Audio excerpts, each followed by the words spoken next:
Assalamualaikum warahmatullahi wabarakatuh. Perkenalkan nama saya Rizal Firdaus dengan nomor induk mahasiswa 2022 0080 183. Nah, di video kali ini saya ditugaskan untuk membuat sebuah video mengenai saham begitu ya. Untuk memenuhi kebutuhan dari tugas manajemen keuangan. Dari pengertian sendiri, saham ini adalah suatu berharga yang merupakan tanda penyertaan modal pada perusahaan yang menerbitkan saham tersebut. Kemudian saham juga adalah satuan nilai atau pembukuan dalam berbagai instrumen finansial yang mengacu pada bagian kepemilikan sebuah perusahaan. Dan kemudian jenis saham itu terbagi menjadi dua ya. Yang pertama adalah saham biasa, yang kedua adalah saham preferen. Nah, karakteristik saham biasa ini ada tiga. Hak suara pemegang saham dapat memilih dewan komisaris. Kedua, hak didahulukan bila organisasi menerbitkan saham baru. Dan yang ketiga, tanggung jawab terbatas pada jumlah yang diberikan saja. Kemudian ada karakteristik saham preferen. Dia kan ada dua ya, saham biasa dan saham preferen. Nah, karakteristik saham preferen ini ada empat. Yang pertama adalah memiliki berbagai tingkat, dapat diterbitkan dengan karakteristik yang berbeda. Yang kedua, tagihan terhadap aktiva dan pendapatan. Nah, ini memiliki prioritas lebih tinggi dari saham biasa dalam hal pembagian dividen. Dan yang ketiga, dividen kumulatif. Nah, bila belum dibayarkan dari periode sebelumnya, maka dapat dibayarkan pada periode berjalan dan lebih dahulu dari saham biasa. Yang terakhir adalah yang keempat, konvertibilitas. Dapat ditukar menjadi saham biasa bila kesepakatan antara pemegang saham dan organisasi penerbit terbentuk. Kemudian, kapan sih investor dapat membeli saham? Nah, seorang investor dapat membeli saham di pasar perdana maupun pasar sekunder. Pada pasar perdana, emiten yang baru, go public, menawarkan sahamnya kepada investor melalui para penjamin emisi dan agen penjual. Kemudian investor dapat memilih langsung melalui para penjamin emisi penerbitan saham tersebut atau melalui agen penjual. Kemudian saham yang dibeli pada pasar perdana dapat diperjualbelikan melalui pasar sekunder atau di bursa efek melalui perusahaan pialang. Seperti itu. Dan untuk apa sih membeli saham? Nah, banyak sekali yang bertanya seperti ini.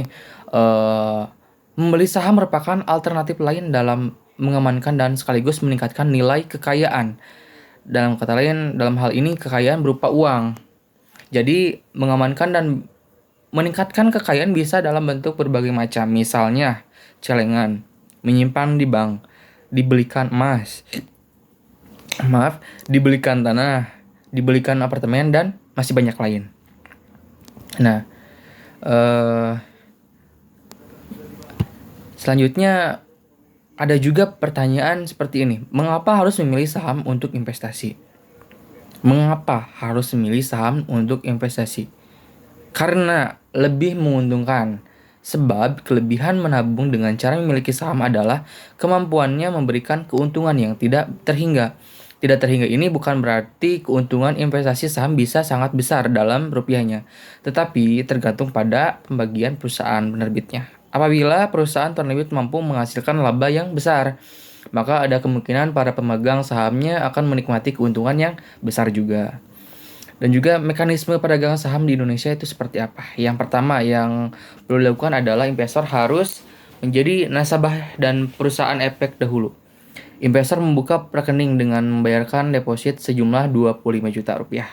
Sementara yang lain mewajibkan sebesar 15 juta rupiah dan seterusnya. Jumlah yang disetorkan bervariasi.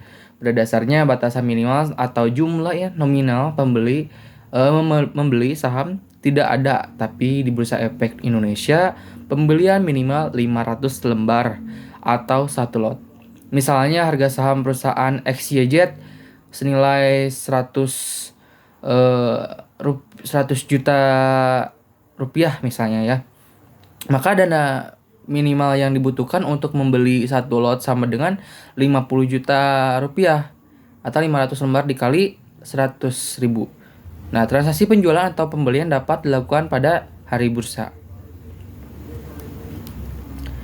Nah, Kemudian jual beli saham dalam pasar modal menurut Islam. Ini berdasarkan Islam ya. Karena mayoritas agama di Indonesia itu adalah negara Muslim ya, atau Islam. Nah, menjual belikan saham dalam pasar modal hukumnya adalah haram. Nah, sekali lagi, menjual belikan saham dalam pasar modal hukumnya adalah haram.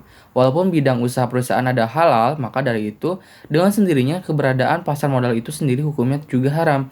Hal itu dikarenakan beberapa alasan, utamanya karena bentuk badan usaha berupa PT adalah tidak sah dalam pandangan syariah karena bertentangan dengan hukum-hukum syirkah dalam Islam. Baik, mungkin itu saja penjelasan mengenai saham yang bisa saya sampaikan dan juga eh, coba menjelaskan. Kurang lebihnya mohon maaf karena saya masih dalam pembelajaran. Bila ada salah kata mohon diingatkan atau ditegur atau bisa dikomen di bawah sini ya. Jangan lupa like, share, and subscribe. Thank you. Wassalamualaikum warahmatullahi wabarakatuh.